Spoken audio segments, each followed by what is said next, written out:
Wake up, sleepyhead, sun's high in the sky. Pour a bowl of GS gruel and kiss taste goodbye. It's bland, it's blah, it's wonderfully dull. With every lifeless bite, feel a comforting lull. GS gruel, GS gruel, so delightfully dreary, it's almost cruel. A spoonful of nothing, a bowl of blah. It's the only cereal that's totally bah.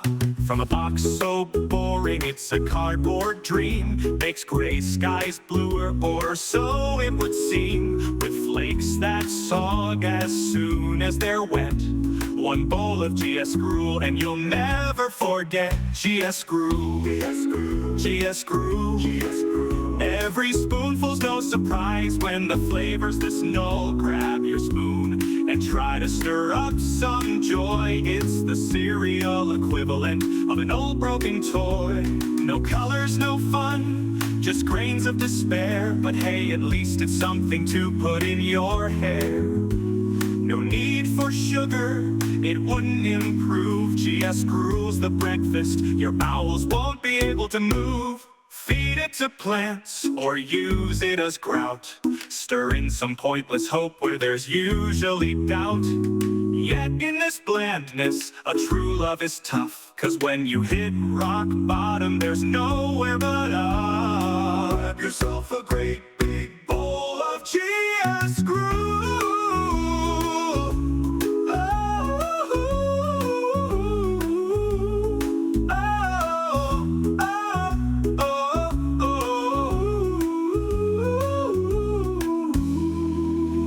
Now.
Shit. Okay, my bad. Welcome to audio issues and whatnot.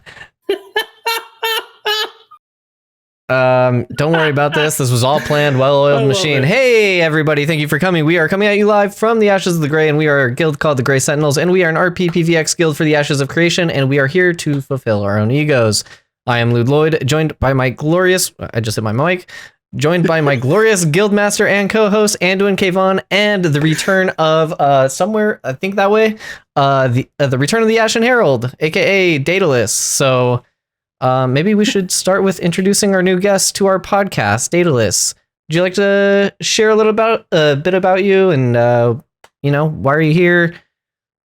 What brought you here, and what's your previous experience in the community? Sure. I'm happy to be part of the Sentinels and the Guild podcast. I've been gaming since portable computers were bigger than I was. So it's been quite some time. I love immersive worlds, and I have a soft spot for MMOs. I started that honestly way back in Ultima Online, for any of you that remember that. But as far as Ashes is concerned, I've been following it since Kickstarter. I've been creating content in the form of articles, some YouTube videos, and mostly podcasting with the Ashes Pathfinders. I'm just happy to be here and with y'all in the podcast. Nice. So I'm an A1 member. I know Anduin's a PI member. What kind of membership are you like already in A2 or what? I am a PI Plus member, so I'm definitely in the same camp as Anduin. So yeah, I've been part of the A2 pre-tests. Perfect. Nothing. Yeah, there's a lot of things that we about it any further. I do nothing. I must not Z's speak. Here, we especially can't talk. Welcome, Z, first time chatter, by the way. So welcome, Z, for the first time to the Ashes of the Grey. Welcome. Welcome. Yeah. So, Anduin, how are you doing today? Considering I haven't really got to you yet. I'm just dying that you literally talked for like a minute without any voice. Don't bring it up again. I'm doing well, everybody. I'm really excited. I think we got a lot to talk about today, especially with like the Bard and various different things going on within the community and everything. So I'm excited to talk today, and as all of my members know, I hate talking and would rather be silent. Blame Lloyd for audio issues, dude. Blame me for everything, man. It's rough out here. Yeah, exactly. Z's been watching a lot of Jamie recently, I can tell. No.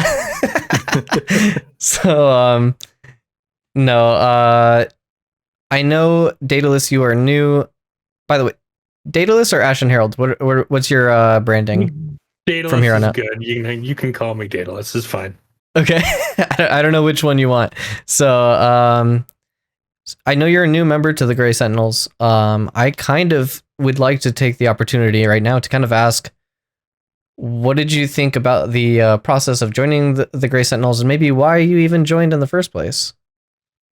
Honestly, I thought the process was just really buttoned up. At the start, I would say I was really just interested in learning more about the community.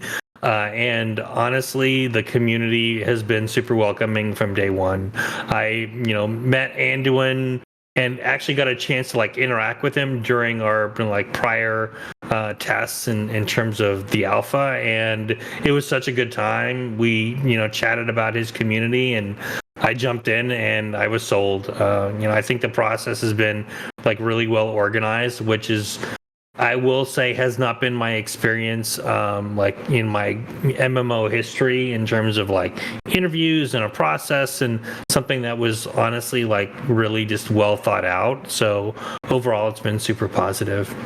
That's awesome. Yeah, no, I know I joined 4 years ago and we were a lot less organized. We didn't have Shay, we didn't have Meryl's really.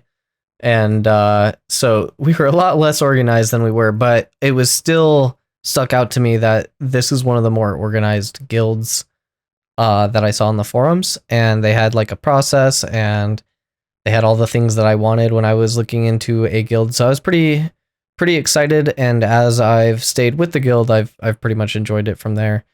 And what do you got to say about building this creation, this guild? And while you do that, Did I just hear that you said we weren't as organized in the past? Are you just taking a jab at me? I said we were still organized, even though we weren't as organized. Okay. You know what? I'll take that. I think guild leading, you get to kind of see the evolution of your guild over. If your guild lasts more than its initial month, I think it's fun to look back over the years at how we've evolved as a group, an organization, philosophies within the community, and different things like that. I mean, like we were talking about just before this, is we went from going, basically the original concept of the guild was a roving band of knights that would help people, and now we are planning to be a large faction leader within our communities. We're looking to, maybe go after a castle. We're looking to do all of these various different things and actually influence our server on a major scale. So, it's really crazy to see how things evolve over time. Because when you're in the moment and you're really stressed out, you only are focusing on like what's right in front of you. But when you take that step back, you take that breath, it really shows that everything's worth it because you've gone through this stuff. You've done the hard work. You've seen how everything has grown. So yeah, I'm proud of where our guild is, and I'm proud of where we're going to go. I was gonna save this for later, but you kind of brought up the topic, so I'm just gonna go ahead and say it. There is a elephant in the room with a pirate software video about very, very large guilds in Ashes of Creation, and believe his guild is around 12,000 members. I find that pretty hard to do with a server that is aiming to have 50,000 members on the server and 10,000 concurrent players. That's basically 1/5 the server size, and that's pretty massive. And I feel like the guild limit of 300 is probably meant for, to combat guilds like pirate softwares from entering. So, initial thoughts on that? I think it comes down to the fact of I've been interacting with guilds for the last 8 years within the Ashes community, and I think we have the philosophy that we're not going to go larger than one guild. We're not going to go above 300 because I want us to be one solid group. I want us to be unified, and we're not going to be getting above going to be that if we get above that number. I mean, even above 100 people, it gets hard to interact and get to know people. So we want to make sure that if we are going to be at 300, everybody knows everybody. Everybody can call upon each other, get the help they need, talk out things, get resources, all those different things. So, when you bring in the idea of a guild of 12,000, that's ridiculous. I don't. That's larger than small towns in America, and in small towns in America, people hate each other. So I can only imagine what an internet group of 12,000 people interact with each other. It just doesn't make any sense. So if you look at it in this way, is those groups, they're gonna have all sorts of schisms. They're gonna fall apart. They're going to have issues, and then not to mention, the biggest thing, the big elephant in the room is Steven wants to have 10,000 concurrent players. If you have a 12,000 man guild, 2,000 of your members aren't going to be on at the same time as everyone, which means you're going to be fighting yourselves on your own server. So what's the fun in that? Easy enough. You just don't let the other people log in, and then you just siege their node. Okay, easy does it. Data, what are your thoughts on how the 300 person guild, should it be bigger, smaller? Do you like it the way it is? What are your Don't thoughts? change anything. I mean, like the one thing that I have always admired about Intrepid, where it counts, they've stayed the course. They have been pretty consistent, and honestly, like running a guild. Okay, let me rephrase that. Running a guild well for 300 people is tough enough. Just imagine trying to do that for 12,000 people. Spoiler alert, it's not going to happen. You're going for quantity over quality, and that Zerg mentality, while it may be effective in some cases, the reality is exactly what Anduin said. You're going to create all sorts of cliques within that guild. It's going to be a hot mess in terms of drama. It's just not going to work. And while I wish, Pirate Software the best of luck, I just don't think Ashes is going to be the game for them, especially if they're screaming right now, raise the guild cap, when the server cap, as you just pointed out, it's 2,000 less than their guild membership. So, yeah. Right. I mean, you can give them their own server. I'm sure they'll have fun playing with each other, but it's not going to work in a kind of a real life situation. Mm-hmm. Yeah. No, I mean, to play a little bit of devil's advocate, I guess, maybe having more members in your guild will allow you to do stuff, but I think that's why the alliance system and stuff exists as well. I love Pirate Software. I love everything he does. I think this is probably like the only bad take I've ever heard from him. To be completely honest, like, dude is an amazing, super intelligent individual. I just don't think it's going to be good for Ashes. So I'd rather keep it the way it is. If you really want, maybe increase the guild size by like 100, but past that, that's pretty hard. Like, I wouldn't be mad if they increased it by 100, but I also understand, maybe the 300 person guild is, like Anduin said, to create those schisms in those like large guilds where, leadership is generally where either you make it or break it. So if you have good leaders, you have a good guild. If you don't have good leaders, it's probably going to break apart. It's probably going to fall away, So those are my initial thoughts. I don't really think it's, unless you guys have anything else you would like to add, I don't think there's much else that we really need to touch on that. Well, I think just to like kind of rehash the whole thing about like where GS stands, because this concern has been brought up to me multiple times because people have asked, what happens if we have more people in the guild than 300 or 250 or whatever? And I think the clearest stance I can give to people is, we're going to have to pick and choose who gets into the guild. And it's not that I want to be elitist, but I want people who want to be here as bad as I want to be here. I want people who, they see this as a family. They see this as their online friend group. And they want to excel and compete and play the game in a way that boosts not only their own experience, but the other experience of other guild members. So if I can find 300 of my closest friends to play with, I think that's a good enough for me. I don't want to lead two guilds because all that's doing is asking for drama to happen. Right. So, we're aiming for 200 to 250 and we're not going above 300, like not non-negotiable. So that's kind of where we're sitting. So, I just, these Zerg guilds, these mega guilds, I don't, since Steven led one, he bought and paid for his own mega guild on Arcage. He knows all of the issues that, these mega guilds can cause on servers because he led one himself. Imagine owning a mega guild on a pay-to-win game, and you're just like, that's fuck you money if I've ever heard of it. So. Oh yeah, no, Steven's the biggest whale you'll ever meet. Like, but that's also why he's trying to create the game that's the opposite of that, right? So. Right.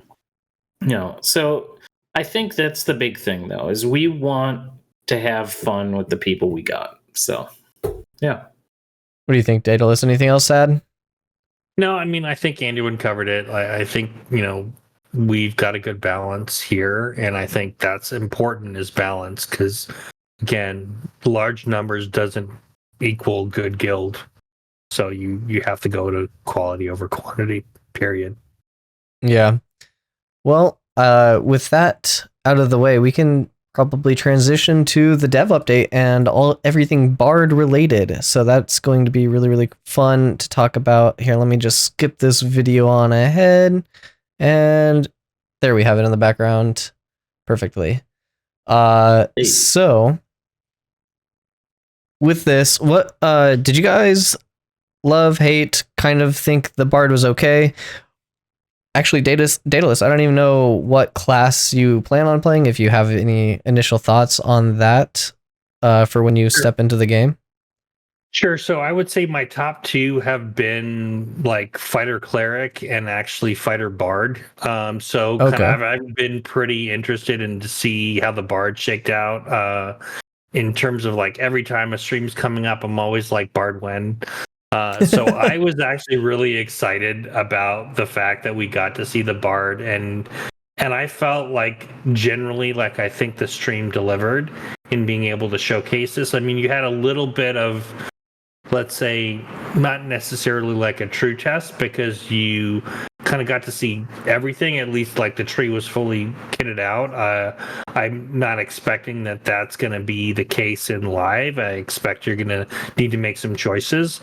But I think for purposes of illustration, I think they were able to showcase a really diverse kit and what I thought was really active gameplay, which is something when I've played Bard type classes in the past, it has not been, the right, like, I guess the right approach to it versus what Intrepid's doing, which is it's like super active. I just felt like the Bard was constantly able to do different things to bring utility to the group, to help with force multiplication and other things that really just make a Bard class fun.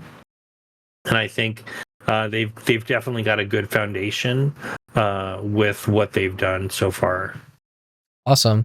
I'm actually going to post here in chat the forums to the Bard Archetype preview feedback. So if you guys would like to have, or if you had any feedback on the Bard Archetype, or you hear anything in the stream and you want to provide your own feedback, Intrepid will most likely be able to get all that information there. So go ahead, click that link, make sure that your feedback is heard, so that if you have any questions, concerns, loved something that you don't want them to take away, go ahead, put your feedback in there. That'd be great for Intrepid to have. And Anduin, what about you? I know you have also been kind of like anywhere between fighter, tank, fighter, and maybe even throwing Bard in there, depending on how you play. So yeah, it's been tank, cleric, fighter. Those were the top ones. But now that I got to see the Bard in action, I need to see more about how it plays by itself, and how it, what's the quote unquote end game play style of a Bard. Especially since I'll be playing as, I'll be the GM, so I'll do a lot of shot calling. So sometimes I won't want to be on the front lines, so being a buff bot might not be a bad thing with the Bard, doing its power slides and dancing and singing to get everybody energized. But I guess for me, the Bard, it impressed me. I didn't have much for expectations, but I think the Bard is something that they're approaching, and this goes back to their class philosophy and everything. Everything has a flavor. And when they talk about having support, there's true support classes in Ashes. It is not just, everybody is some flavor of caster or fighter. No, the Bard is a Bard. It sings, it dances, it plays instruments, and people get inspired by it, or, they fear the righteous rock of it, And I think because of that, you have the ability to make people who might be more passive players, but they think more methodically. I think those people will have the chance to have a class that truly speaks to them. Because I think a lot of people are planning to play cleric because, well, it's the only support or true support in the game. Well, now you have the bard that just entered in, and I think a lot of people who were thinking about playing cleric, they might play as a bard now because the bard has all those support skills that the cleric had or doesn't have. So I'm definitely looking forward to seeing how the bard develops, and I potentially might have the bard be a secondary. I was originally thinking of doing cleric as a secondary, but if I can do have all the buffs and the passives and stuff like that the bard is giving off as a secondary, absolutely I'll be a sword dancer, if you will, or something of the sort. So I definitely I'm looking think forward to it. I definitely think that the bard as a guild master is kind of like almost necessary, just because you are that charismatic leader or whatever for your guild. And not speaking just on you, but like literally any guild. Like if you're going into a battle and you might want like these certain buffs or like movement speed or anything like that, maybe you want to provide that yourself or to your guild mates in a technical like guild master type of way where you're just like, okay, now we go over here, or we doing this thing, and you just have that to naturally be able to provide your guild mates as you go on in the world. I do want to touch on a few things that you guys both had touched on. Just a real quick side note on that. This kind of goes back to the node wars. You talked about guild leads being bards because it's beneficial. We got to see some of the mayoral abilities during the node wars. The rally stuff, so you get more HP, you do more damage, XYZ. I know Steven's talked about potentially having this idea of guild skill trees where your guild lead, your officers might have skills of their own. So I'm wondering if maybe leaving bard to someone else in that mindset might be a better idea, because then you're using your officers, your squad, or your officers, your GM could potentially have all of these buffs and skills that they get from the guild skill tree, if you will. That's a really good point. You may not even need to go bard if you're a guild lead, if they are able to facilitate like these extra skills with like guild masters or mayoral buffs. Like maybe it provides the same sort of utility with these types of things, and yeah, maybe you don't feel forced to be a bard if you're a guild leader, so maybe that's nice. But there was a lot of things that I liked about this bard showcase. I did a 3-hour stream just recapping and breaking it down, and I put that on YouTube, so if anybody wanted to go watch that, they can. I basically talk about all the mechanics and stuff, but the things that I really liked conceptually for the bard were that it wasn't just like a music bot. You had like your dances, you had your lore, you had your instruments too, don't get me wrong, but they incorporated different aspects of what a bard is, and I thought that was really neat, especially with a lot of the choreography and a lot of the ability mechanics. So I thought that was really awesome. And then I guess like Daedalus was saying, you have a lot of skill expression in the bard, and they also left avenues open for low skill floor and high skill ceiling, which I think is the perfect concept design. Maybe you want some players that don't want to think about which melody I want to perform with, either it like having the perfect counterpoint melody, or if I just want the one melody and I just want it to be really big, and maybe I want that playstyle. So I feel like low skill floor, high skill ceiling was definitely attempted, and that concept is pretty spot on so far. I'm really, really enjoying that. But I think the one thing that I found missing from the bard that I would like is there was not enough like skillful utility. Like there wasn't like so far we have a lot of engage in Ashes of Creation. We don't have a lot of disengage or peel. So we don't have like knockbacks. We don't have like a ton of slows. the Bard, I feel like, could support those types of abilities. I hope they can add those in. Obviously, we're not seeing the full spectrum of like every single ability in the game or anything like that, but these are definitely some of my things that I think they could add to the Bard. Was there anything that you, Daedalus, favorite skill, least favorite skill, things that you wish they could add in? I mean, do you have to pick just one? Because there was a few that No, stood go out for to it. me. Definitely. Quick wit. I actually like the fact that you were throwing a tomato at an enemy because there was utility there, and there was also comedy.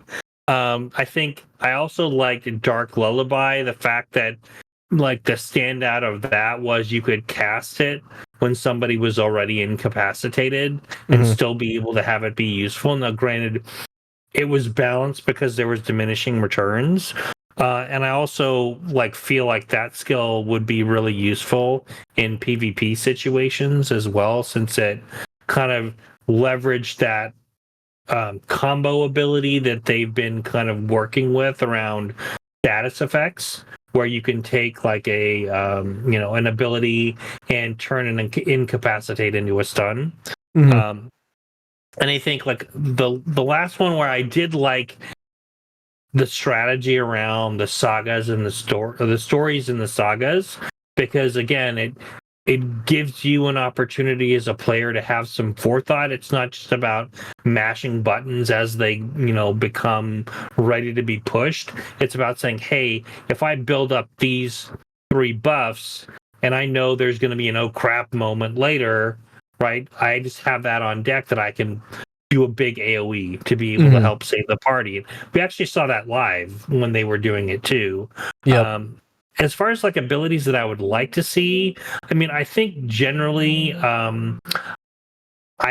one thing that I didn't get to see like how I would like to play a bard, which is more along the lines of like I was talking about before, like a force multiplier, where it's more about like buffing the party versus it being like, all off healing or off recovery. I mean, I think those skills are useful and I'm expecting they're going to be baseline, but I really want to kind of ramp up into, hey, when the bard's there, we can definitely do more damage, and you've got that kind of ability to really help turn the tide. Because in other games, City of Heroes most notably, I did play that type of support, and it was super fun to be able to pop off a few abilities and take a bad situation and save the party from it. And again, you weren't a tank, you weren't a healer, you were support, and it just made that support class feel relevant. So I would like them to lean more into that. I agree with you on the CC bit. There seemed to be a few nods to that, but there wasn't as much as I would have expected. But then the way they built the Bard out, there's definitely still a lot of variety there, and I expect as you're speccing into certain parts of the tree, you may get to lean into more of those CC abilities versus what we saw. So obviously still early yet, but still I think they gave a good, what I would say, a foundational view of what a bard might play like. Just a quick question on something that you had there. When you said you wanted like the bard to have like big impact abilities, would you like them in the form of like a melody where it's like 30-meter range, or would you like it more in like the dance where they're like the 5-meter range where they're like you have to be in a close proximity? I mean, I kind of feel like the way they approached it was the right way. Your more subtle abilities have a broader range, but your standout or maybe more like clutch abilities are going to be more localized. So I could totally see that being a way to use more than one bard in a party or a raid. One maybe that's kind of working with the melee and spec in such a way where they're going to synergize with your melee versus it being like something for your range classes where you're going to be more about that sustain and regen and recovery.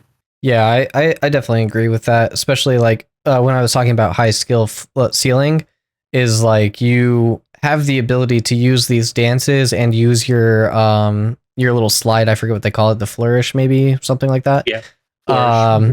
And you can dive in and add that buff to those people and get it in like a split second, and you have like this utility but also like maneuverability around the battlefield that will like actually create clutch moments. So I think that concept is really, really good. I hope they stay with that. Anduin, your thoughts on like favorite skills, worst skills, things that you think they can add? So actually something that one of the members pointed out to me, Athorith, was that the song abilities, when you do them, they have like this disco light that comes down on the characters. And he kind of pointed out, like, you know, it's a little jarring when you're in a fantasy setting to see something that's a lot more modern. Which, you know, I can see how that would be an issue. I've said it before, as I've said many times. I don't think that all the shininess is so bad in Ashes. I've played games that are far worse with all the blinking lights, the explosions, all the stuff. Mm-hmm. Ashes is definitely not that bad. I mean, when we were playing the Node Wars, it didn't have any issue with like impacting our way to see things, like visual clarity. I do want to say that I did like the one spotlight. I thought the multiple spotlights could be like performance degrading or something like that. I did like the one spotlight though. Like, even if you tone it down and still make it visible, I still kind of like it, but that still goes against what like Athorith wants, is like it's still jarring because it's a spotlight and that's like a modern thing, right? Yeah, I think for me, what I liked most about the class actually was how mobile it was. You know, I loved the fact that you can get around. And the bards get around, trust me. Yeah, bards get around. You know, the reason why that's important is because if the bards are going to be the buffers and the debuffers that we've seen in this video, they're going to be targeted, which means they need to be able to be mobile. They need to be able to go to the section that they need to buff up or debuff, and they need to be able to adjust on the battlefield where necessary. This goes with both PvE and PvP. So I think when you're looking at it in that light, you know, because some people were talking about how the issue is it's too mobile and it's going to be hard to kill them. That's the whole point of a bard. They're supposed to be slippery because, you know, you don't know what they're up to. They don't have a lot of HP, I'll tell you that much. Yeah. Yes, they do. I think they were the bard had like the second lowest or the third lowest HP in the party. Yep. So yeah, and like that's my big thing though, is like you have gap closers, you have CCs and stuff like that, and those should be there to be able to catch up if you're smart. But it shouldn't be so easy to stop a bard and lock them down, because if they do have less HP, they need to have the ability to move around and support where they are. Otherwise, it's not going to be fun. You know, I mean, making the bard have some survivability is, I think, the biggest thing for it. Because if you're the buffer, you need to be able to be mobile. So I do think, though, that the bard definitely has become a meta. Yeah. I think that we have seen that while the cleric is necessary for a primary healer, like it's not going to replace the primary healer, which is a cleric, the bard now has shown that if you're in a smaller tactical squad, so let's say an 8-man squad, if you don't have a bard, the difference between you not having a bard and you having a bard is you're that much slower. You're putting out that much less DPS. You're recovering that much less health. You know, all these things. So your sustain is higher. You have like better mana regen. You have better way to like. You have less cooldown time between like camps and stuff like that. You have more sustain with like leeching melody. You have like a lot of different ways to sustain with like the shielding dance and the I forget the one song, but or serenade or whatever, lovely serenade or something like that. So you have a lot of sustain with a bard. I do think you might lose out on DPS though, so that's something to consider. Well, yeah, I mean, obviously, if you're if you're throwing a pure DPS in there when you need DPS, obviously the pure DPS is going to beat out the Bard, because having another body that can put out more DPS is going to be more DPS than having everyone do just slightly more, right? Yep.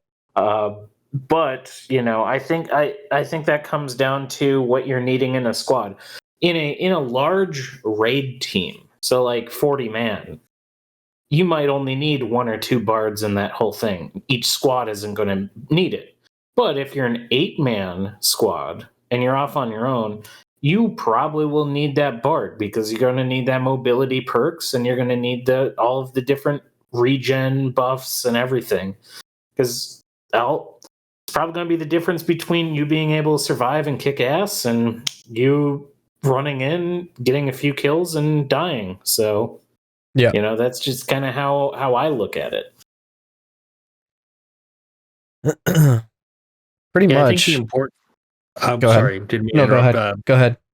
I mean, I think the main point that is like what made the Bard showcase like most meaningful to me is the fact that you're making, and I think there was somebody, I think might have been Marl said it in chat as well. It's like you're making the Bard relevant versus like something nice to have, because I think over the course of time we've kind of homogenized into this Trinity, grouping conversation. You've got a party of 5. Okay, well, you have tank, healer, DPS. You're done, right? And that's been kind of the WoW concept for a long time. But like in some other MMOs that I've experienced, like having that larger party and having the flexibility to have a support class really makes things a lot more fun, because in general, you're taking on harder content because you have that, added, I would just say, like, support, for lack of a better term. And you also, but you're not trivializing the content. And that was something that we saw in the stream too. Like, even though there was a bard there, you had those moments where it's like, okay, the party failed, and they had to regroup, but the bard kind of helped them get to that point. Like, everybody kind of worked together, but you had that ability to like leverage a support class to help you kind of turn that around, which I think is super important and also super interesting too, because people are I think over the years they have kind of lost sight of how important a support class was to the overall dynamic of parties. And now that that's kind of coming back, especially with this showcase, we were able to kind of see it live. It's really encouraging. It's kind of some of the things, as I was thinking about the classes in general, it's always been something on top of my mind. It's like, you're gonna have 8 archetypes. How are you going to differentiate them? How are you going to make them relevant so that it's not, a situation where like, okay, you're a bard. Well, we don't really need you because we've got enough DPS, right? We don't need that extra support. But now kind of seeing some of these skills, seeing some of the like strategic options you have, it's a much more encouraging for me that the bard has such a strong class identity. Yeah. And Aberrat from chat actually brings up kind of like a way of kind of supplementing what you're saying. The cleric's numbers are huge compared to the bard healing wise, and yeah, the bard doesn't take the cleric out, which is great. What it does do is it eliminates downtime, and that downtime is what's gonna help keep up group efficiency. So they're both almost essential in terms of like clearing content. So I think that's really great. Speaking of cleric though, I do think that there is I have a question on here that says, do you feel there is a gap between bard and the others?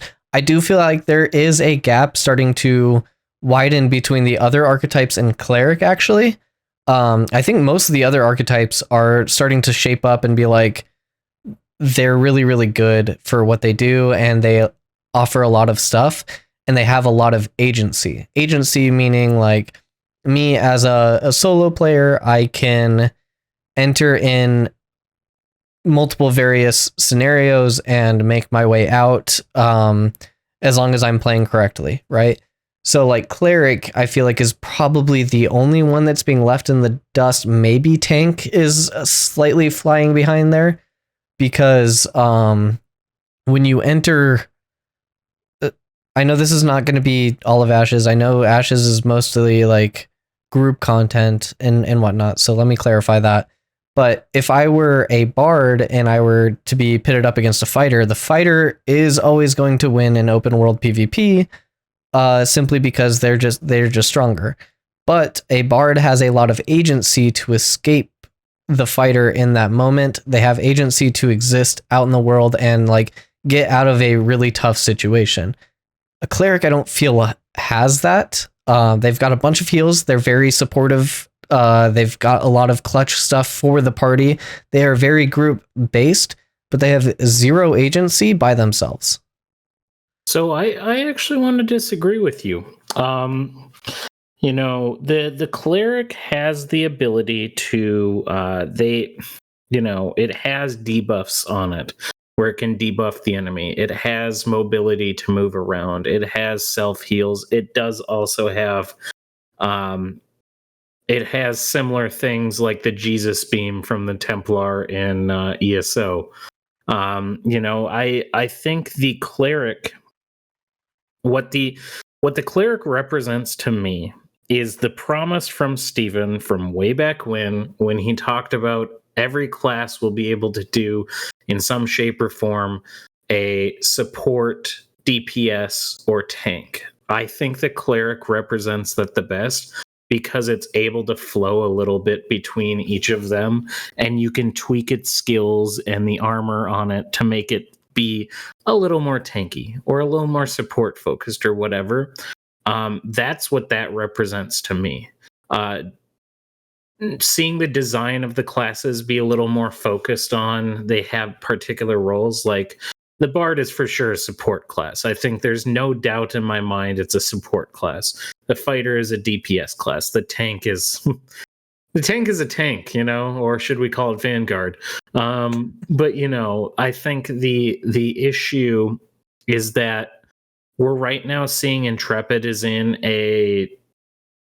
they're in a development discussion time right now, because you're seeing classes are they going to be, is a tank always going to have to be a tank, or is a bard always going to be a bard, or are they going to make it so you can have a little more freedom and design classes as a player to go different ways? So I think in the coming months leading up to October, and then as A2 goes on, we're going to see a lot more class changes than we have now. We have the basics right now, and I'm looking forward to see how those change. Yeah, I agree with you, Anduin. It's like we have foundational stuff now. The one thing that I did notice, though, I felt like in terms of class identity, the Bard had the strongest class. Oh, yeah, absolutely. Agreed. And I think we will get to, I guess I'm reserving judgment now. I know we've not even into A2 yet. We're still, working on the showcases for the remaining classes, right? We haven't seen Rogue, we haven't seen Summoner, right? So these are still things we need to we need the full deck to start being able to judge. But right. I do agree, like, as a rule, in order to make classes interesting, besides being like the fun factor of it, you still need to have a strong class identity. And so I hope that they really kind of do the same kind of approach and just make sure they do that with the rest of the classes. Like even the ones that I've played already. I mean, I've played all the other classes that have been available in prior tests. And there's definitely good bones there. I just want them to really be able to not only establish a class identity, but also give you some playstyle options. So it's not just, okay, well, in order to be good, you need to just go up this part of the tree and you're done, right? Really make those choices and those trade-offs between skills, Mhm. like more about the player choosing a play style than choosing what's meta. Right. Yeah, no, I agree that we definitely want to have that they should bounce around playstyles and whatnot. When I mean having agency, I don't necessarily being like unviable or something like that. Like cleric is definitely necessary for most parties. What I mean is like if you give cleric a solo mobility option, if you give cleric an ability to have more CC instead of, because they have like 19 heals, 1 CC, and then their only dash is the Phoenix dash to an ally. Like if they're ever caught by themselves, they're just donezo. Like I understand that there is a Boulder Parchment Shears type of balancing, and I think it should still exist that way. I don't think any of that should change, but you should just give them more utility options, because all these other classes, as they are coming out and they're more newer, they are all adding like forms of mobility, forms of like gap closing, forms of like CC that I think cleric just seems outdated. So I think they just need to re-update it. I don't think the general concept of the cleric should change at all, but just that's what I mean by that. Any objections? I agree. No, I totally agree. And that's where I'm going with my comments too, Lloyd, is that we still need to kind of focus on establishing a strong class identity. Like even like for me, while I played the tank, I'm not usually a tank player, it still felt like it was missing something for me. Mhm. And so I do feel like we definitely need more passes at these and getting feedback throughout A2 and really kind of fleshing these classes out more, because the one thing that we don't know yet is how the secondary is going to play with this. Correct. And obviously that's going to be a choice you're going to have to make. So maybe some of that, you'll only really see the true, let's say, end point of what a class should be by choosing a secondary. But still, it's like I think we need a little more flesh on the bones right now. Mhm.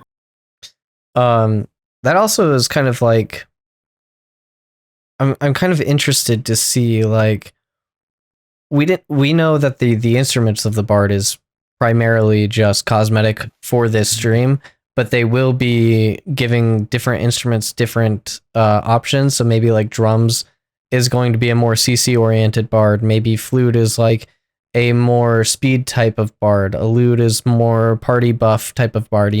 Maybe these different instruments will provide different options for different playstyles for the bard to be. So Can I just can I just talk real quick? Go for it. When I saw the fiddle is an item, I don't know who here has seen the movie The Alamo, the one with Billy Bob Thornton as Davy Crockett. But the second I saw the fiddle, I'm like, I thought of the scene when he's playing the fiddle to the Mexican trumpets and drums are playing outside to keep the Alamo defenders awake. And he's like playing the fiddle on the Jesus. on the wall to go along with them. And I'm just like, that scene right there, that's a bard. That's what the bard should be. It should be like a guy who's just like, oh, you got big cannons and stuff shooting at us. Don't worry, I got a fiddle. Let's go.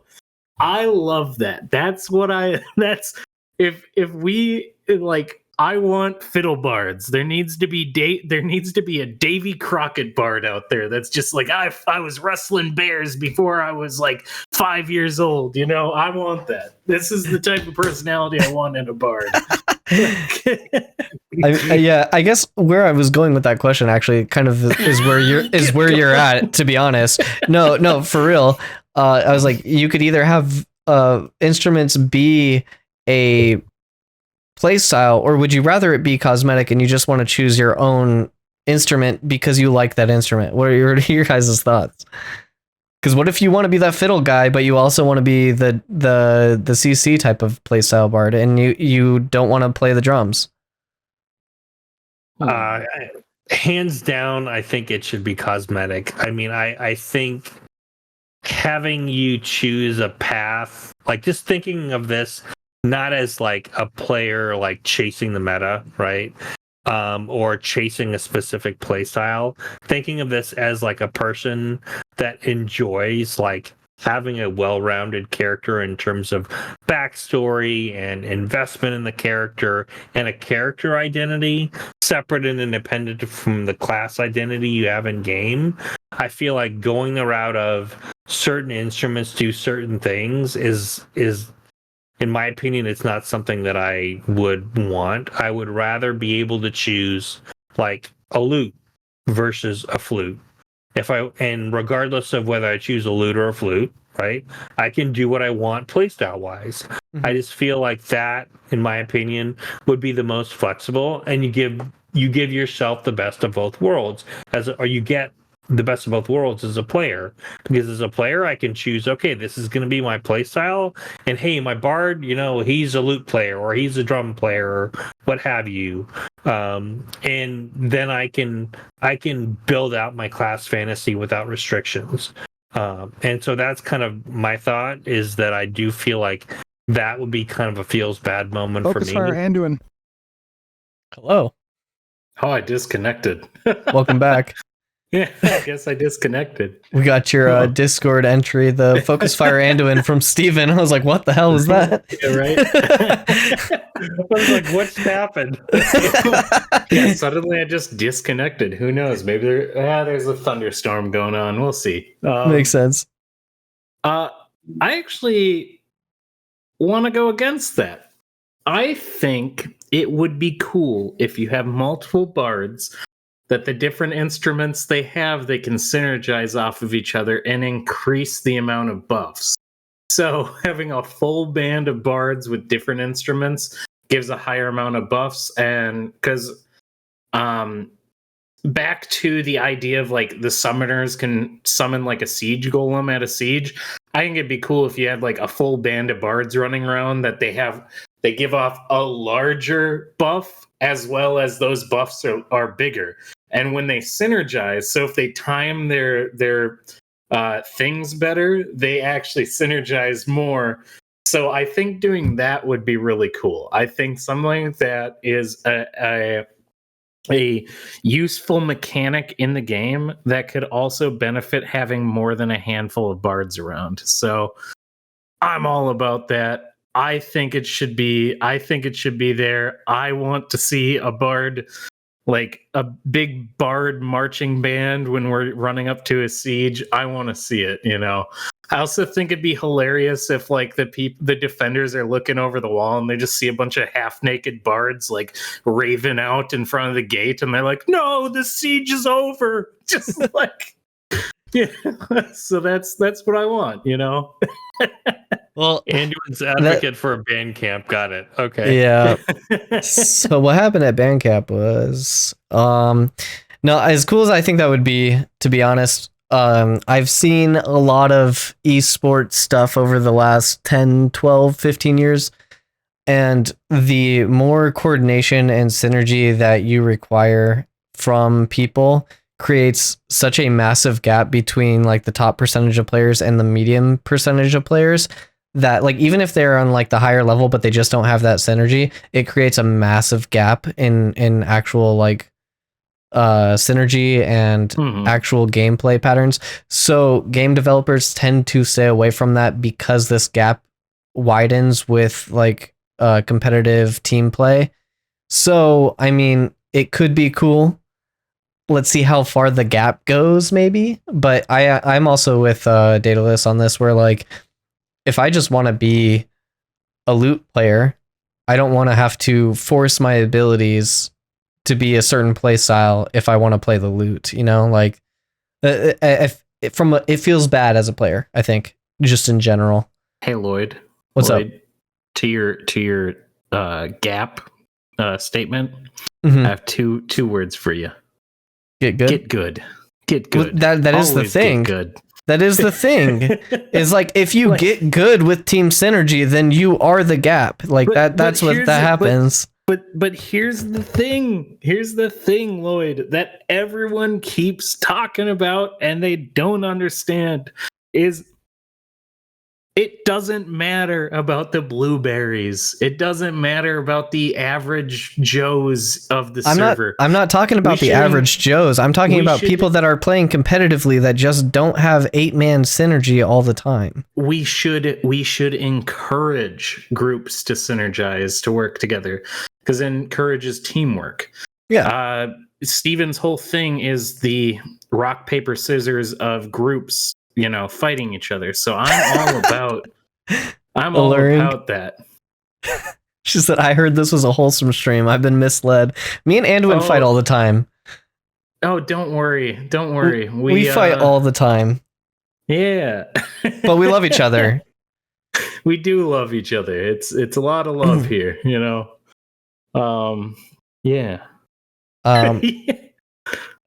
Wow. Anyways, awkward silence, cricket noises.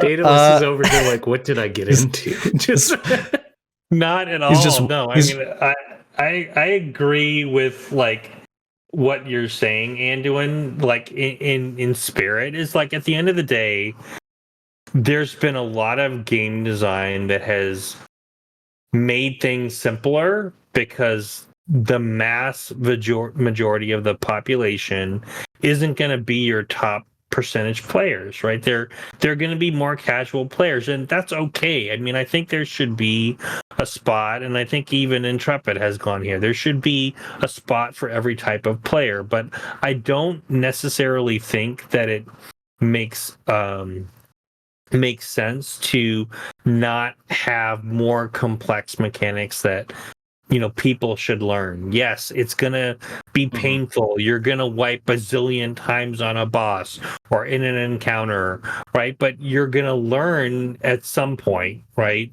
If you really commit to learning, you will learn at some point. You will find a way to overcome it. It happens.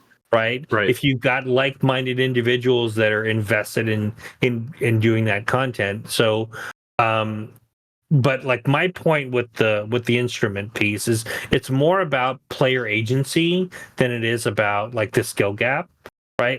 I don't mind things being complex. I mean, the Bard from the minute one of the stream, as they started talking about it, I'm like, okay, this is going to be easy to learn, hard to master. Period. Yep. Like 100%. Every time like what situation would I use this in? I was kind of trying to strategize as I was seeing these abilities, what potential options I have as a player.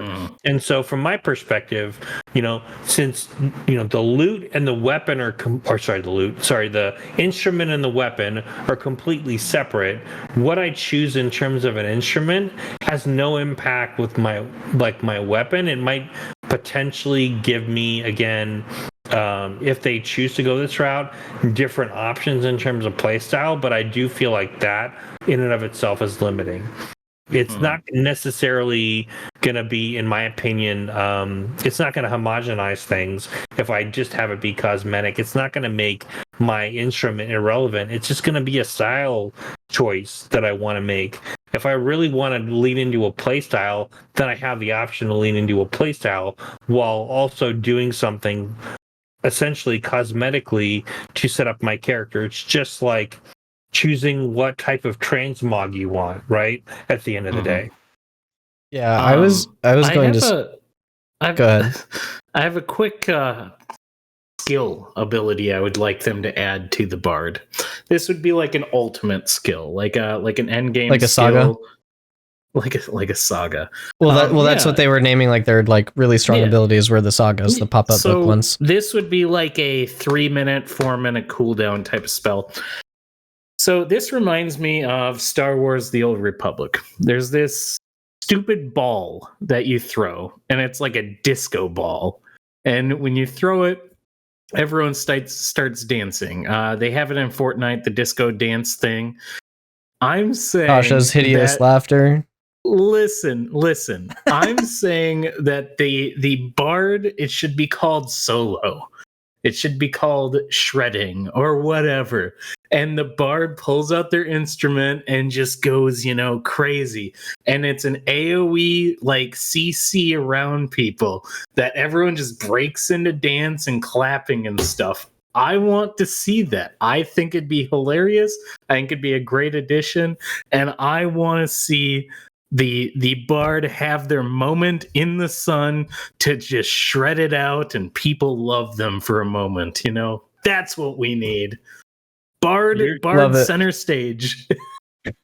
You're Love it and hate it. basically advocating for Piccolo with a flaming fire. I'm not sure I Yes. like this.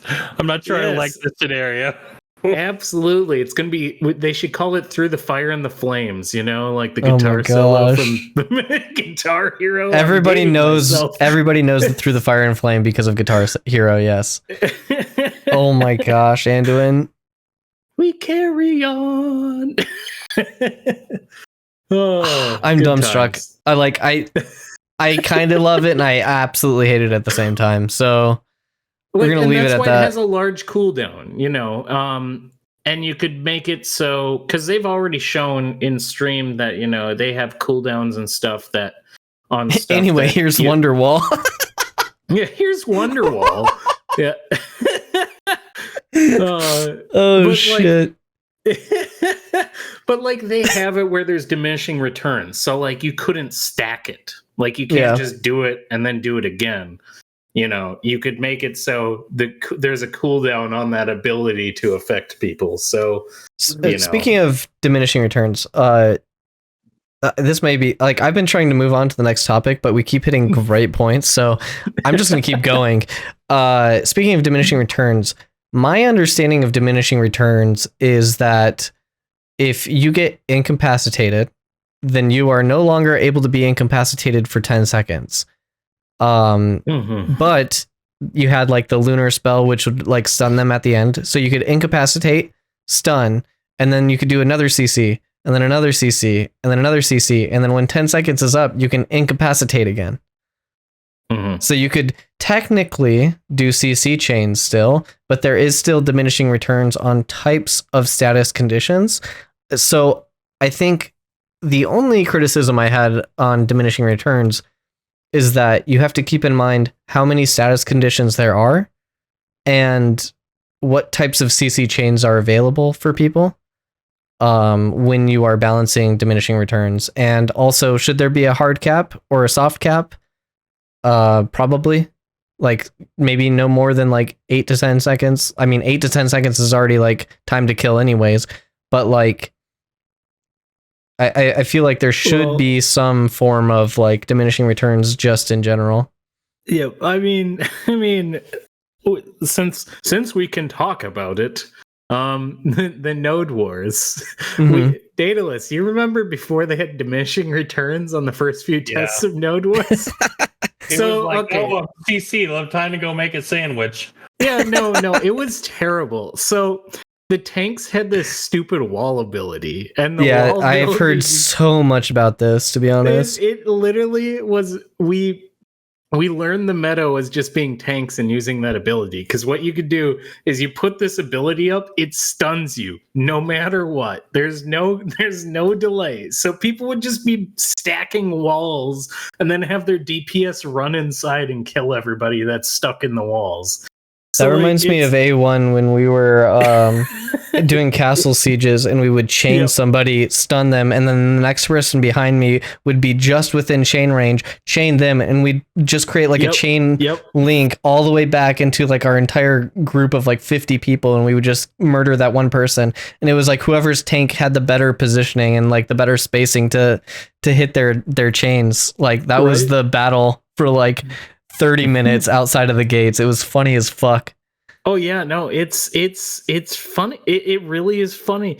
But because of testing, the best thing about Steven and the developers is they admit when they're wrong with something and they fix it. They didn't keep the wall in that state. And they realized, yeah, maybe we should, not make it so you can stun one after another. Because it was literally ashes of stuns for like 2 hours. That's how long it took us to win the objective, because everyone was stunned the whole time. It was bad. That's funny. Yeah, I agree. I mean, I think the way they're building this out, and if I remember correctly, there's kind of groups of status effects that work together. So Like, I think it was incapacitate and stun was like one that I can think of off the top Yeah. of my head. Like stagger and I think trip. I think Demoralize and humiliate, something like that. Exactly, right. So I think you're still going to have like effects that are grouped. Not to say that like timer, that 10-second timer maybe shouldn't be a little bit longer, or you should have like some general like CC protection. But I do think it's a fine line to walk, because if it does get to a point where it's almost like, I mean, I do feel like it'll be more strategic with a longer timer, and you will need to kind of be able to read what's happening on the battlefield to be able to make the right choice. But I think it's definitely got to still be a balance, because you don't want to necessarily, after like 1 or 2 CC effects, make CC completely irrelevant, because I think it's an entirely different problem. I think it's still got to be a balance. I agree with you that 10 seconds may not be long enough, but I would like to see that synergy we were talking about, and see that grouping be like the way they handle that diminishing return. So you can't necessarily... Oh, go ahead, Lloyd. No, have you guys ever played Lost Ark? Like PvP? Briefly. Yeah, briefly. The Lloyd, PvP. you're like the only person I know who really loves this game. Well, I don't. It's just I spent a lot of time on it. Okay. Okay, go on. I also don't like it outside of its like solo thing. But like when you were playing like Lost Ark PvP, any sort of PvP is straight up just CC is king, you know. And if you had like 3 different states, you had like CC armor, CC or you had like super armor, some like certain type of like invulnerability, like to get out of certain things. So like if you were CC'd for longer than X amount of time, then you just had super armor and you could, you know, just move through the battlefield for X amount of time. You also had certain abilities that like granted super armor where you couldn't get CC'd during the cast time of it. So I mean, there's these things that they can implement that they don't have to obviously copy one for one, but like you could do these types of things for certain abilities or for ways to get out of like just like a hard set of like diminishing returns where there's a hard cap and you just have super armor and now you're free to go from any type of CC, not just the one CC. So I feel like there's options that they can do at Intrepid to kind of like allow players the agency to not feel like, oh my god, I can't fucking move, let me go make a sandwich type of deal. You know, yeah. I do gotta say though, you know, I gotta ask you both this question. Is I've played games where CCs don't matter. You CC someone, people have 30 different CC breaks, right? Mm-hmm. You know, so like these, and usually oftentimes these are the people who have the CC breaks, or the ones who you end up needing to kill, but they can't be killed because you can't lock them down, right? So far, I think Ranger and Tank are the only ones that have. Oh, I guess Fighter also has a CC break too. The plan is that every single class will have a stun, a CC, and a break. They'll have some sort of CC break. Gotcha. So, but my question here is, you know, is it good to have so many CC breaks so that you can always break the CCs? No, you should only have like one in on a decent CDR time, and then right. It's like an oh shit ability. It's like oh, let me CC him to get his cleanse out, and then once his cleanse is up, that's when we like really engage on that person. Like you play around these cooldown timings. Right. Yeah, I agree. I mean, it's got to have strategy behind it. Otherwise, it's your point, Anduin. If you're just going in and you're trying to lock somebody down that you need to kill, and they've got like all these different tricks to be able to get out of it, it becomes frustrating as a player. That's not to say that there shouldn't be point, counterpoint, like how they're balancing Ashes, at least their philosophy around, rock, paper, scissors. But at the end of the day, like you do need to be able to balance that out. And I agree, it should be one break per class, period. Not like, some of the things I've seen in other games where you've got a racial, you've got a PvP ability, right? It makes CC irrelevant Yeah, to it's a hell. point. Yeah, exactly. Absolutely. It also just creates like way more hotkeys than necessary on your bar. But I mean, that's a discussion for another time. I could literally go on a rampage. I literally mauled it in Jamie's Discord over hotkeys. So we're just gonna leave that at that. We do need to move on though. So the Alpha 2 release date was actually moved up to they're going to do the AMA on the August 16th. And then that's when they are supposedly going to release when A2 is going to happen and the roadmap. Were you guys upset about this move? Did you see any discussion in the community where there was like people upset or anything like that? What was your guys' experience around that? Daedalus, you can go. Sure. Honestly, no, I wasn't upset. I was kind of expecting it. I mean, I just know, like, Steven, bless his heart, he's so excited about this game. He's always going to give you a date earlier than, reality will dictate. And I mean that in the most loving way possible. Working in, many different roles where I've dealt with development, nothing ever goes according to plan, right? You start the project, you burn the plan, right? You keep updating the plan, but you still burn the original plan because it's never going to meet those needs. So from my perspective, no, I'm not upset that they moved the date a month. I mean, and I think we were talking about this off stream earlier. I remember like the gap between Apocalypse and our the next before 4 times. Yeah, exactly, right? That was a year and a half. Okay, that would be upsetting, right? But a month, really, sack up, people. Okay, it's a month. I think you can wait a month. I have to interrupt you real quick. So they had the saga called Apocalypse, and I went to go type in chat APOC callback. I was not allowed to say that because it was banned in chat, that terminology. I couldn't say apocalypse, I couldn't say APOC, I couldn't say anything like that related in the chat. I was like, oh shit, they are traumatized from that experience. Dude, I loved APOC. Like, no joke, I actually loved APOC. I played it all the time, and I'm one of the weirdos that, like, I was like, you know what? I can understand why this is used for testing, but other people were upset. Sorry, anyways. I'll be honest, I was upset at first, but it grew on me like fungus. By the end of it, I'm like, I am getting all the things.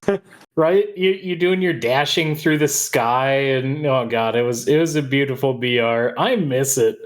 But I actually I agree with Daedalus. The issue is a lot of these people are newish to Ashes.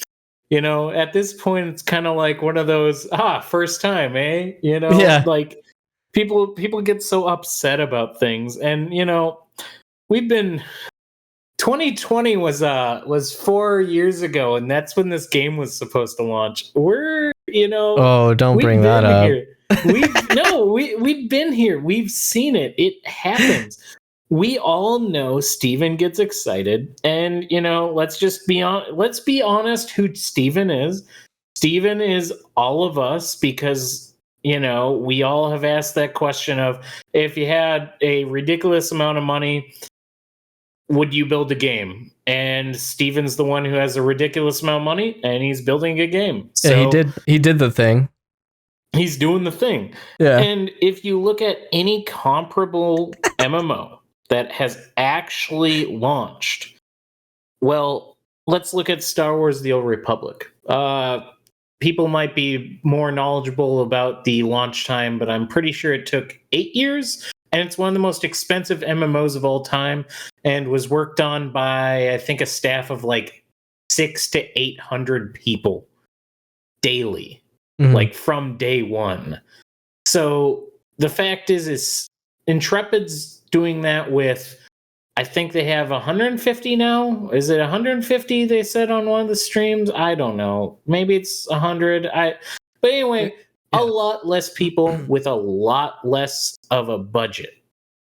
The thing is they have done something that we are to the point that other games of comparable Kickstarter status have not got to.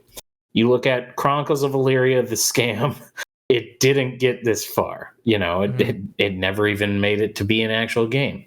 You look at Star Citizen. Star Citizen is 10 years out, and they just now made it in the last year or two that you can fly around in your ship and do a few things.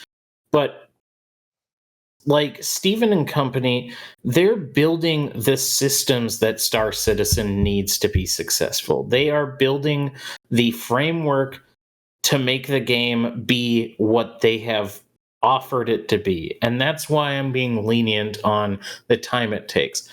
I also will say that development really didn't kick off until probably 2019 anyway, because they only had like 30 staff back in Kickstarter. Yeah, whenever people bring up the 2017 date, I'm like, 2019 is when they started building a team, and 2021 is when they really started developing the game. Like, right. So like the 4 years, yeah, they were in development, kinda. Yes. I miss Bacon. I miss Jeff. But yeah, Bacon, Toast. Bacon Bear backpacks. Yeah, Toast also. Oh God, I miss Toast. But the thing is we are technically, they launched in 2017, but if you look back at the assets in that video from the Kickstarter video, you can see those are simply just that. They are assets with some fancy artwork, and you can tell Bacon probably was carrying the team at that time to make things look pretty. Yeah. But if you look at it now, what they are presenting to us each month is an actual game. It's an actual game. It's an actual NPCs running around. You're actually seeing cities being built. You're seeing monsters have unique systems in them. You're seeing all of these things. You don't get that with these other games. And 8 years is a long time, but we're getting there, man. I mean, I think we actually might get this before I have grandkids, which is exciting. Pretty good. That's pretty good.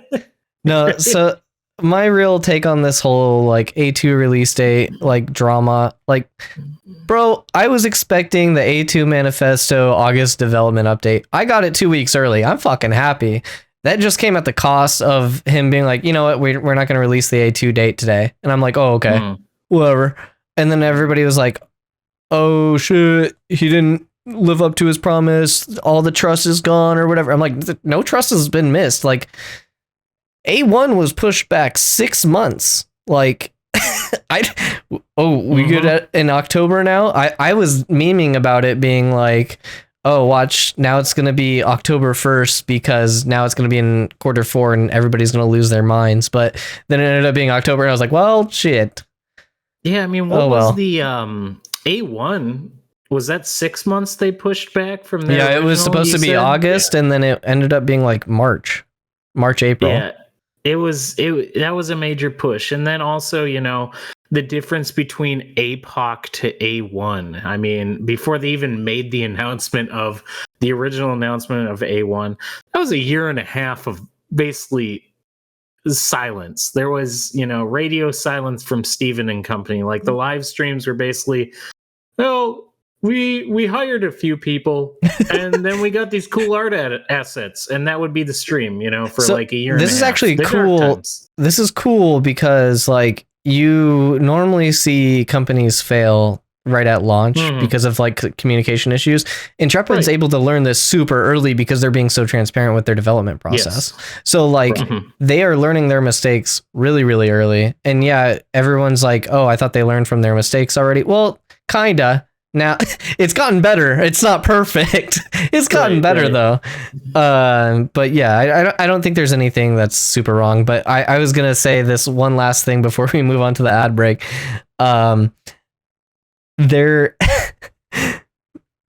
There's been calls of white knighting for people that are defending this, and I looked on the news today and I found that Nvidia is going to be delaying their Blackwell GPUs for 3 months. And I said, wow, I can't believe people are white knighting Nvidia. They should be held responsible for their actions.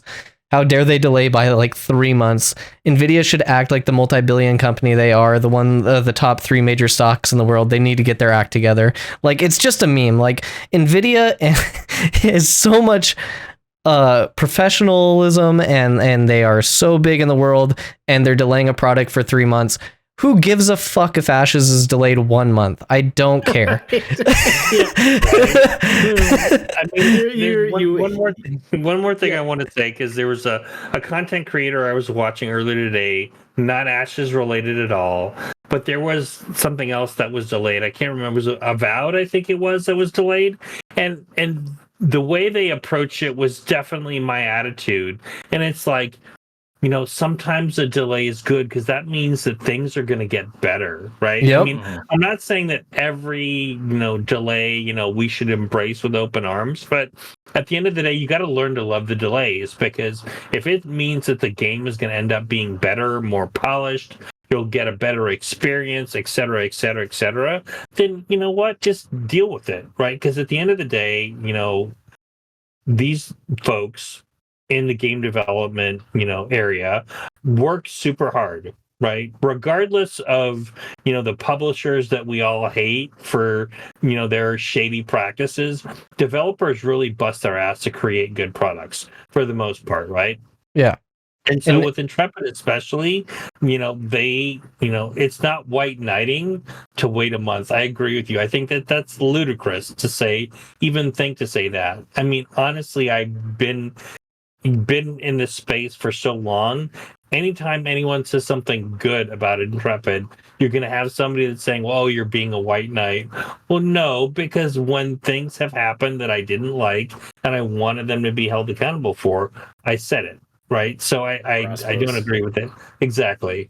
He's got to bring it up every time. Haven't we as gamers learned that if you rush a product in development, you're gonna get a shit game?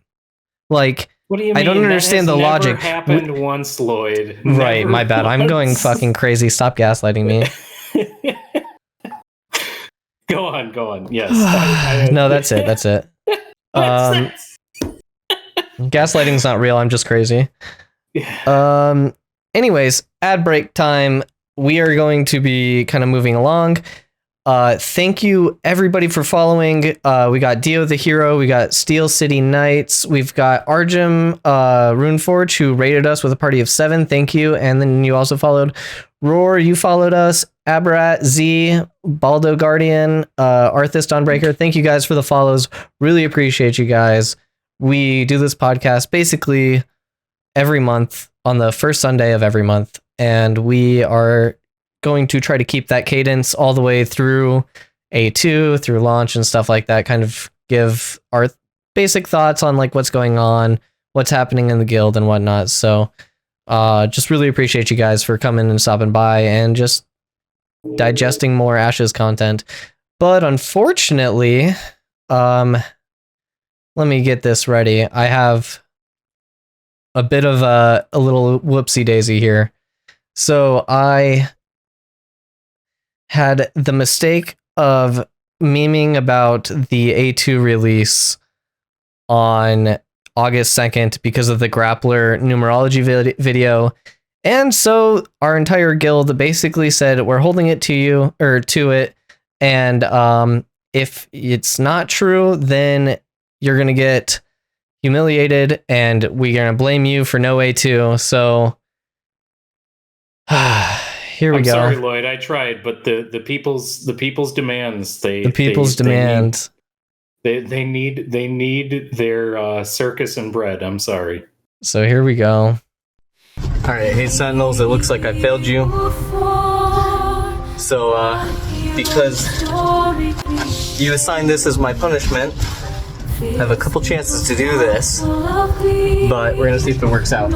Oh, that's one. Oh, that's a lot of glitter. And this is the only way that I know how, so this is what we're doing. And that was the most one. There is quite literally glitter everywhere now. My roommates probably hate me, but I was officially glitter bombed. So now I gotta clean this up. Thanks, Sentinels. Appreciate it.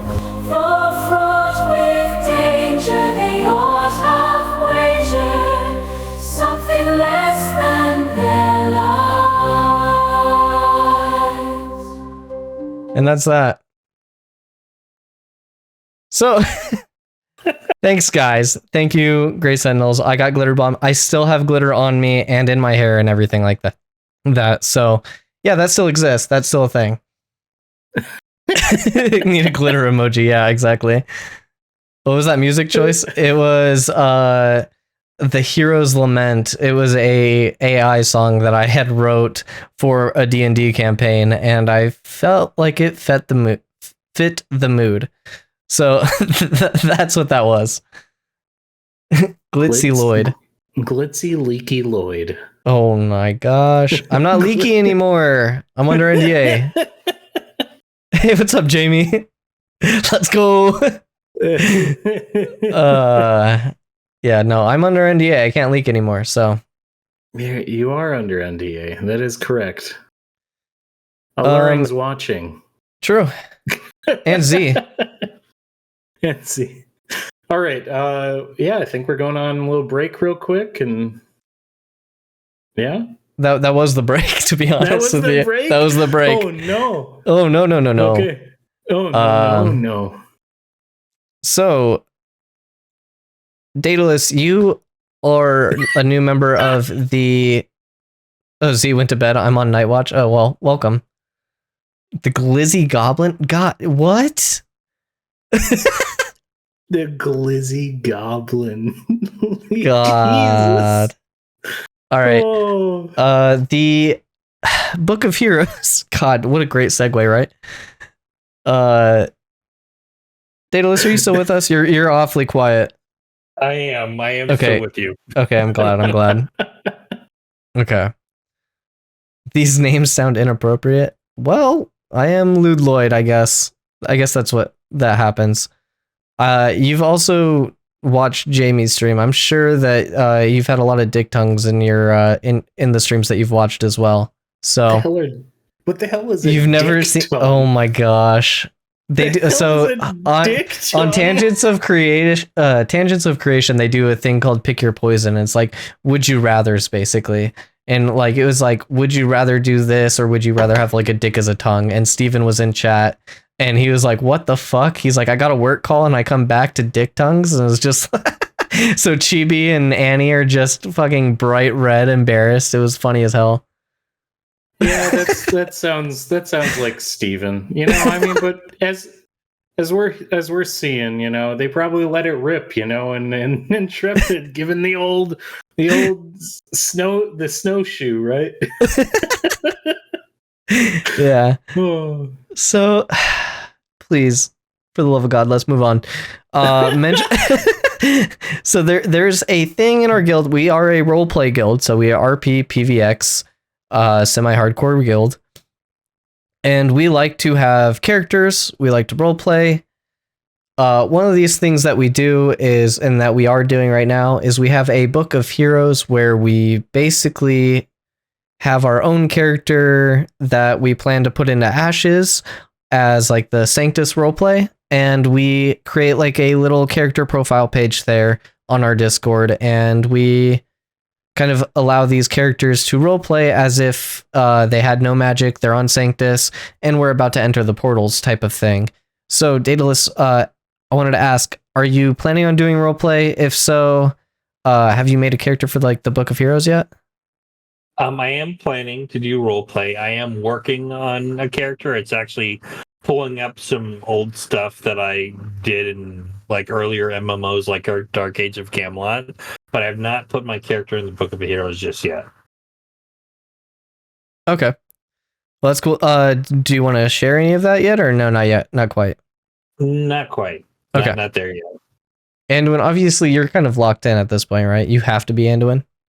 Even if I wanted to play a dwarf or an orc, which I've considered, I can't swap. I got like hundreds of dollars worth of art of my character and stuff now. So like, He's in too deep, guys. He's in too I'm deep. in too deep. So yeah, no, I mean, I think we have the Book of Heroes. It's kind of the idea came to me from Game of Thrones of all places, with the idea that the Kingsguard has their own like Book of Heroes sort of thing, where it talks about every single knight that's of the Kingsguard. They have their name written in there and their deeds written up. We're planning to do the same thing with the book of Tome of the Gray, which is going to basically have every single member's name in there, and then the things they achieve while being a member of the order. So the idea is to have our members, as they do stuff, we're going to record those in. So if Daedalus fights a dragon, defeats the dragon on his own with, as he's a bard and, doing his, playing his piccolo of fire. Seduces the dragon, Seduces the dragon. We're going to write that down. I'm a big supporter of the idea that I don't want the guild to just revolve around your senior officers. I've been in too many roleplay guilds where everyone is a red shirt except for the people who are like up top. Mm-hmm. I want to celebrate the successes of all of our members, and I think a big way to do that is by having this Book of Heroes. Have people not only talk about who their character is, but what they get to do once they're in the game. So I'm all about it. Yeah, I mean, I think it's really cool too. Like, this is one of the reasons why I stuck around with GS was because the fact that we were going to use Ash's in-game moments and in-game story arcs as a way to facilitate our in-game characters. That way, I'm not like going to these RP events or anything like that. I can integrate my character into the world through game mechanics for the most part. And I think that's something that I really enjoy as somebody that I've never really RP'd in an MMO. I've done theater. I've done like certain like theatrical stuff, but like I haven't really role played in an MMO before. And so I'm not really up for these like big RP events that like we write our stories collaboratively. Like I'd rather use the in-game mechanics. I feel like you can really do that with Ashes, which is why I'm in the Gray Sentinels. I think, not to get on my cardboard box here and start yelling about things, but I think there's a lot of elitist role players out there in the world that they view that role play needs to be in a certain parameter. It needs to be this. It needs to be that. My viewpoint is that the only way that we are going to bring in more role players and expand the type of content that I've personally grown to love over 2 decades or more is that we need to make it more accessible to people who don't have the time nor the attention span to sit there and type for 8 hours and stand in the same spot. We need to give rolling opportunities dice for with dice. We need to mix in actually playing the game, actually using the systems the devs give us, because if you're not doing those, you're really missing out on a huge opportunity that Ashes offers us that other MMOs don't. You can't do this type of stuff in World of Warcraft. You can't do this in SWTOR or Final Fantasy, but you can in Ashes because your actions impact the server. Your actions actually, mean something. So that's like, I'm I don't personally like RP snobs. I'm very anti RP elitist, and I want, the freshest, newest role player to know that if they're trying, I'm going to give them tips. I'm going to help them out. I'm going to do what I can to make sure that they enjoy themselves when they're role playing. But I'm going to encourage them to continue on and not have to just fall within whatever the elitists want to have it. So, yeah. Yeah, the Book of Heroes is in the Discord. It's under the Sanctus Roleplay tab. So that's where it will be, Arthas. Also, I believe he's applying to the guild, so that's a big bonus. So thank you for your application at least. Yep. So happy to have you and many others. I already have the recruitment poster on the screen, so yeah, I will be probably posting our Discord and stuff like that here in the towards the end. But I did have a quick question to Daedalus. Have you done roleplay in the past? What are your intentions with roleplay? Obviously, you're making a character and whatnot, but how do you like to roleplay? Have you roleplayed in the past and whatnot? Yeah, I mean, I've role played. I would say I would call it role play light. I haven't done a lot of D&D, like a game here and there, and done that. In games specifically, I have done role play in Dark Age of Camelot and City of Heroes, and mostly that has been like in-character dialogue interactions, but also storytelling. Like one of my favorite moments in Dark Age of Camelot was, they had an RP event where anyone could join, and it was kind of like a talent show, if you will.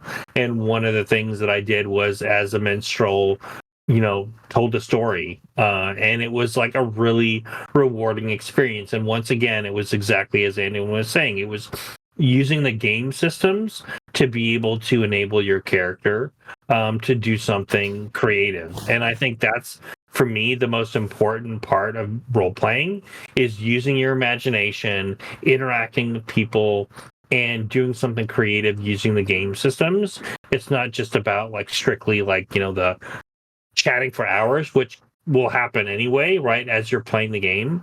But I think like specifically like in character stuff that is most rewarding to me is just having an opportunity to be creative and really dig deeply into my character. One thing that you guys don't know about me, my undergraduate was actually theater education. Oh, nice. So I've done a fair bit of acting.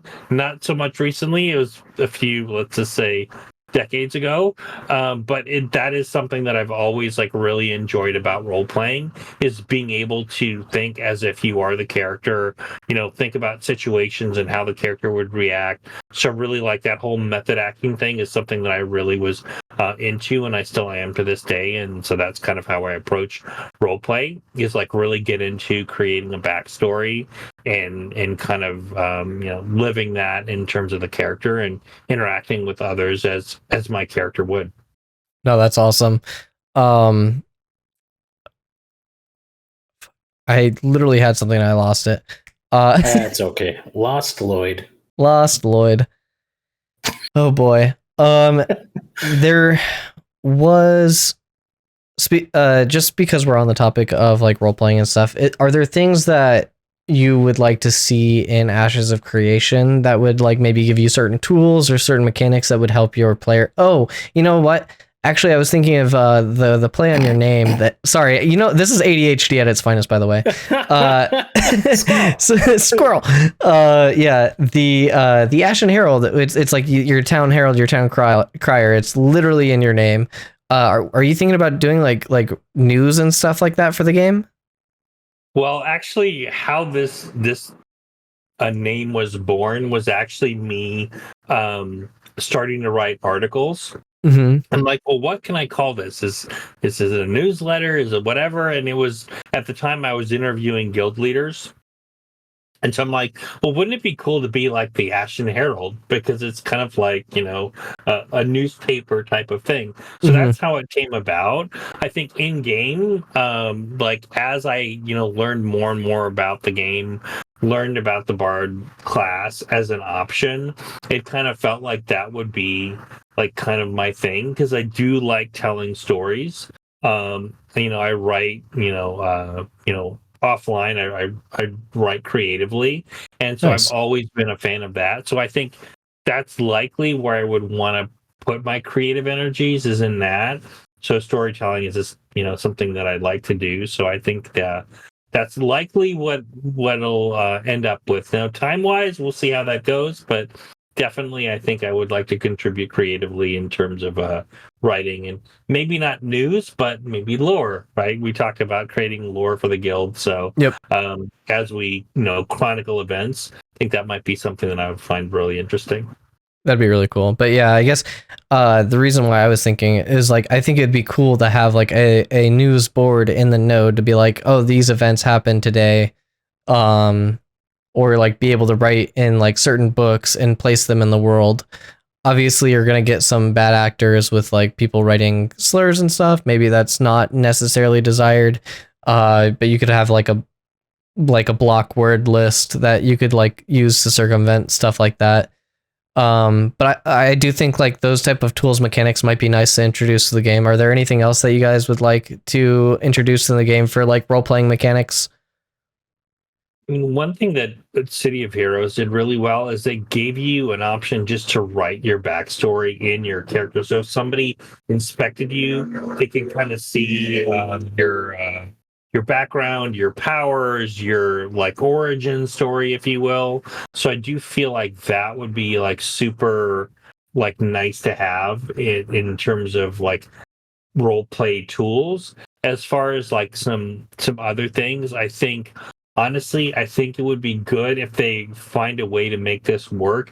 As you achieve certain things in games, it kind of adds to your story like dynamically. So if you, for example, kill a world boss, it's going to actually like, use some sort of AI or something to be able to tell that story. And maybe it gives you the option to say, hey, you just completed this achievement or what have you. This is what we would like to write about it. And then you could say, yeah, that looks good. I'll take it. Or you can kind of wordsmith it up too. So I think something like that, I think would be fantastic. And they already talked about doing something like that at the server level. But I think honestly, from an RP perspective, having that at the character level will be super cool. Because then you can go back and look at that, and it's almost like a time capsule on your character. I mean, I've played Absolutely.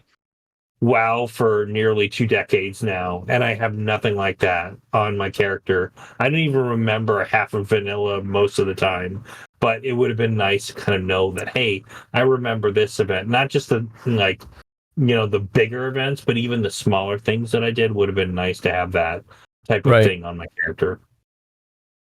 Anduin, I know you probably have a bunch of these. I think for me, the primary thing is not even like systems being added in.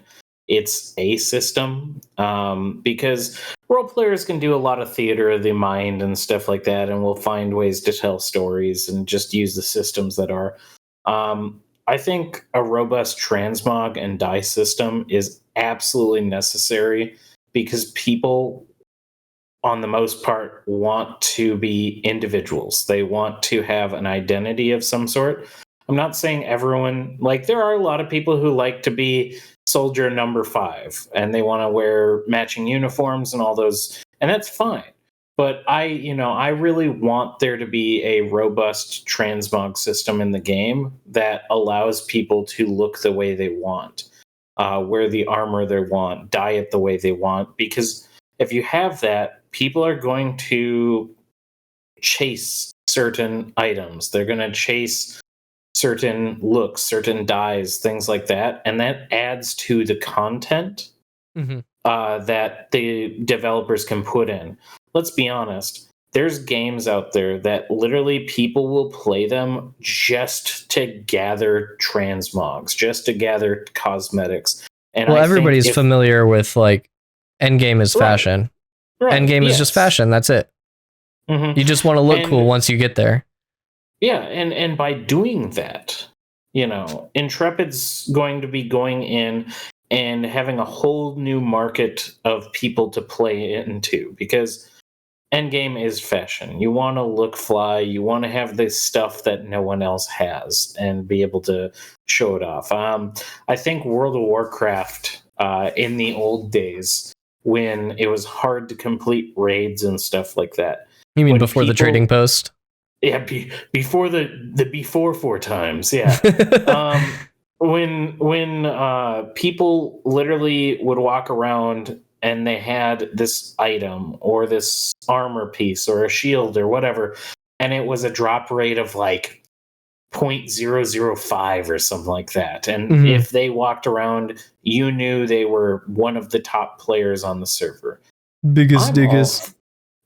I'm all for those type of things to be in there. I want there to be rare stuff in the game that give people a way to tell their story without having to say it. You can Mhm. see them and you can see their story. And that's a big part of it, you know. Yeah, no, So- I love that. I love the create in-game content to create the end game fashion, and you create a loop with a large percentage of the player base, because I do at the end of the day believe that Ashes of Creation is going to be a game based off of population, and the more stuff that you can put into the game so that people can just log in and play and care about their character and care about their node and through like in-game achievables, I think it's absolutely necessary. So Mhm. when we say things like transmog, we mean in-game achievable transmog. We don't mean necessarily cosmetic transmogs, although the cosmetics will be a thing. Otherwise, there would be an absolute riot over the people that have spent money on cosmetics before. Like, personally, I don't care. The cosmetics I've bought, I've already bought. Money in the past is gone. It like, I no longer see that money. It's never coming back. So I don't really care. So if they were to make everything from this point on just in-game achievable, I'd be fine with that as well. But I know there would be a riot with other people about like things like that, where like, oh, this person just has this cosmetic because, you know, they were following the game before me, and these types of arguments and whatnot. Mhm. So I don't know. But yeah, I do agree with you that in-game achievable cosmetics and trans mog would greatly increase like player population for longer durations of time. I want a potato sack cosmetic so I can represent my guildless existence, homeless, wandering, begging for a party. You know what? Can I join you in the potato sack gang, even though I have a guild? No, you can't do it. Alluring has to be alone. It's Aw. it's the burden Aw. they wear as a moderator. We can't suffer in unity. No, they have to be Aw. alone. Otherwise, Steven will get angry at them. All right, I quit this guild. I'm joining Alluring, and I'm gonna be a potato sack. You can't. Alluring can't be in guilds. They can't do That's why I'm not gonna be in one. No, I'm just kidding. You can't be a potato sack, with her because she needs to be alone. Oh, okay. That is I'll be a her potato charge sack on. in the world of Vera. I'll be a potato sack on the hidden dagger inn, and then she'll be a potato sack on the main courtyard. Yep, We're far away. You're lonely Lloyd. You gotta add an extra L. Yeah. What do you mean? There's 2 L's in that word. Should be 3. No, I don't know. That's basically all I had. Do you guys have anything else you'd like to add here at the end of the pod? Starting with you, Anduin. I think it's just, I'm excited for A2. I think, there's a lot of hype going on. But as I've said 100 times within the guild, is keep your expectations low, because I'm not trying to destroy hype, but if people build up A2 into this mountain of expectations, they're going to hate it. They're not going to have fun. They're going to burn themselves out on it.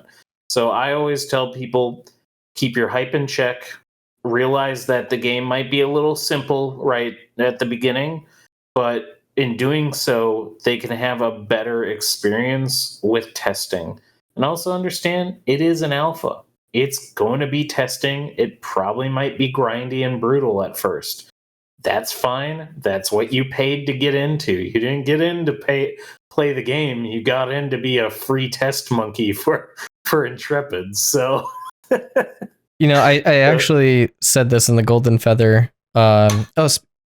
Speaking of the Golden Feather, they are going to be doing a roleplay summit, but it was going to be this month, but they might have pushed it back. So if you haven't already applied to join the RP summit, you should go to their Discord and make an application. They are looking for people that they would like to do. They are doing this thing kind of like quarterly, like they do the guild summits, the content creator summits, and the RP summits. So I think if you are into RP and you would like to talk about it, you should go to the Golden Feather Discord.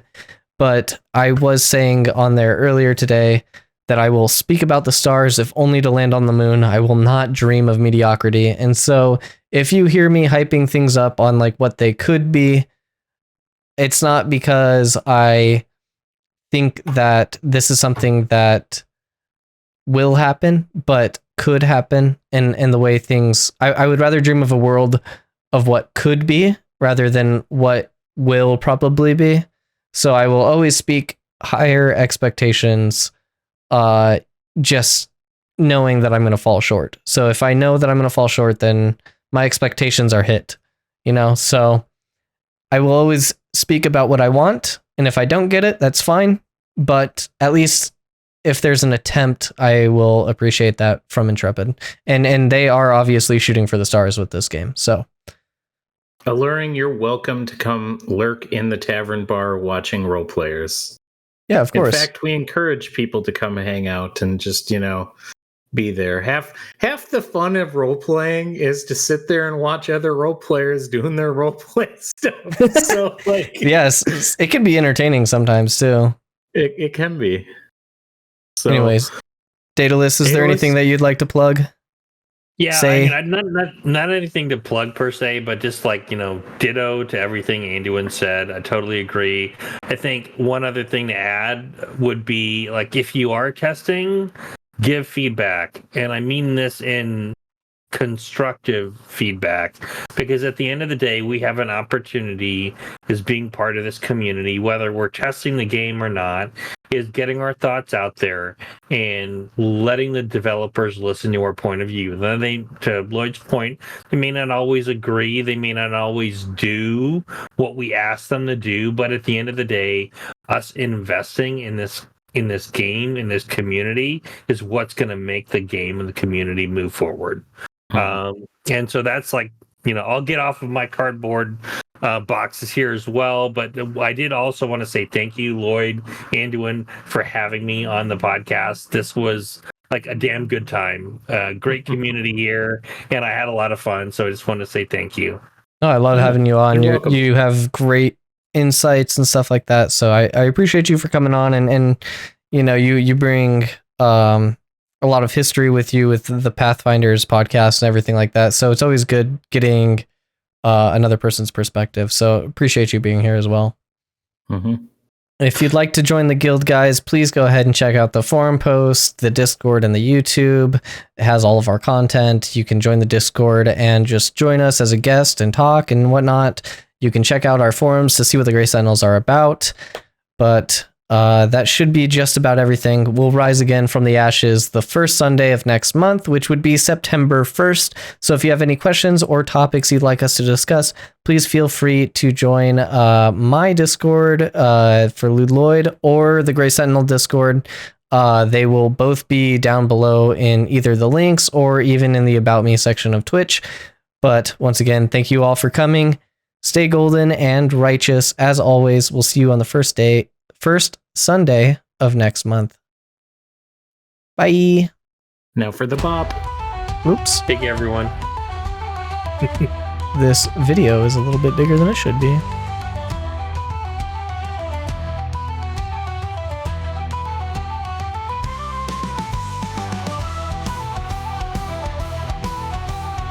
Deloo.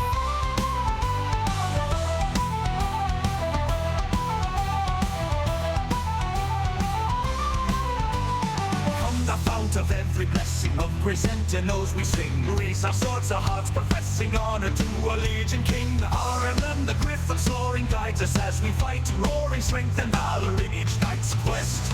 Clothed in glory we are blessed. Gray Sentinels, armors, our mighty Lord's chosen. In our ranks our spirits awake. With the griffins and the nail bound, let the chorus resound.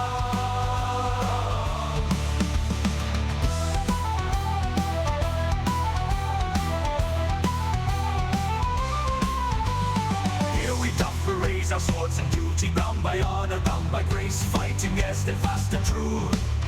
In the world of fair, our sacred place, led by our Lord and doing cave on, under the griffel's sharp gaze, we stand. In battle for our valor proven, a righteous missionary moving. Teach us, griffin ever soaring, all truth, no matter the cost, guiding our blades, our hearts exploring.